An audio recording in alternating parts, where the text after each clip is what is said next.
Well, they serve two functions. One is they have an academic function, which is to bring people who produce academic research together to share research in progress, and therefore to sort of improve the quality of their work, and hone their arguments and see whether their arguments are consistent with evidence done by other academics. They also inform a wider public about what academic research, what we actually know about the patent system, and it also informs them about what academic research shows is often in the public sort of discourse, but in fact is not supported by research.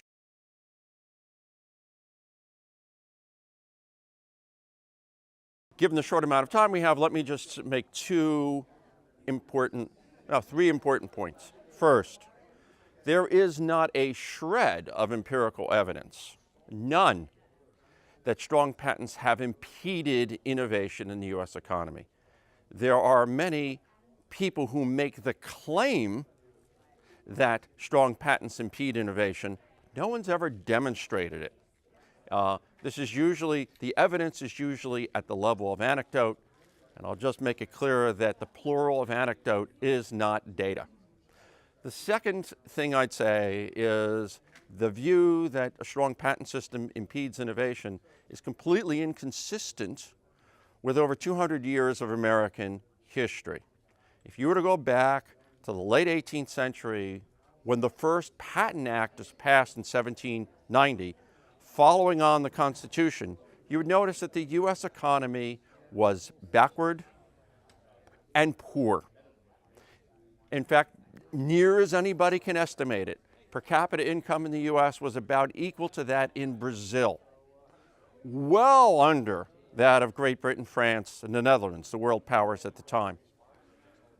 What economic historians have shown is precisely because there was a strong patent system, the US economy outgrew all those other economies across the 19th century, so that by the time that World War I broke out, the US was now the leading economy in the world.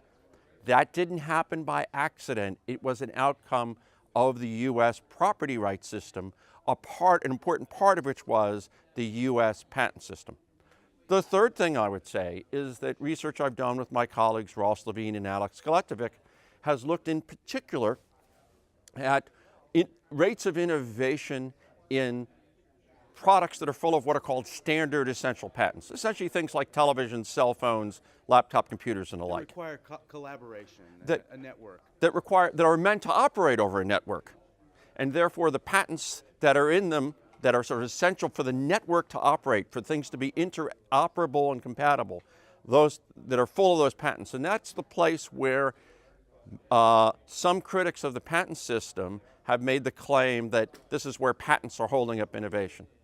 So we actually looked at rates of innovation as measured by quality adjusted prices of those products since 1997. For some products we can go back all the way to the 1950s. And here's what we basically find. These are exactly the products where rates of innovation are not just fast, they're so breathtakingly fast that they're faster than anything else in recorded human history. To make it concrete, think about the following set of facts. In the mid-1990s, the first mobile phones weighed 2 pounds, had a battery that lasted for half an hour, and would only make a rather crummy phone call. That phone at that time cost about $5,000. Today that phone would be worth about $9,000. Everybody's walking around with a phone like this in their pocket in fact, it's a mistake to even call it a phone. It's a mini computer that's in your pocket that also happens to make a phone call. The price of this is about $400 or $500, depending on where you buy it and which model you own, et cetera. So there's been this dramatic fall in prices and this dramatic increase in the quality of the product, the range of things it'll do. It is very hard for me to reconcile a story about patents getting in the way of innovation when you look at the transformation of a product like a cell phone. It just simply doesn't ring true. And that is true for a large number of consumer products. It's not an accident that cell phones and other high-tech products come out of particular institutional ecosystems.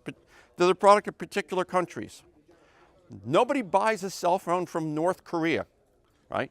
There's a good reason. Right? They don't just have intellectual property, they don't have any property.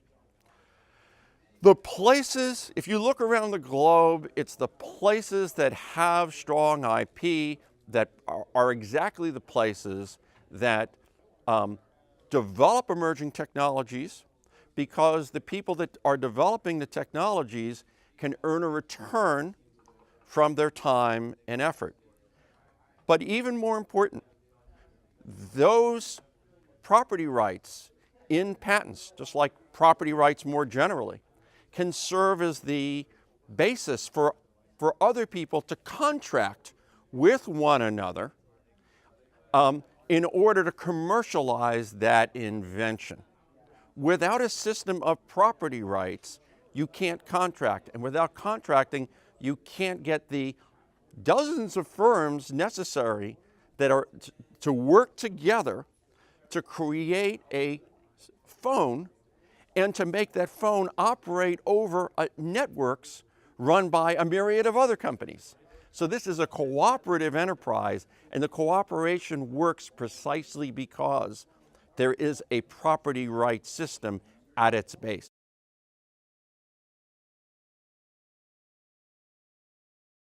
So other countries like Germany are retooling their intellectual property systems, actually making them more robust. What we need to think about is not where do we stand today, it's like who will lead the next range or the next round of innovation in the world economy. If we do not have strong intellectual property, we will not be the place where the next round of innovation about the products we haven't even begun to imagine. We won't be the place where those innovations are taking place. They're going to take place elsewhere, and we as a society will lose.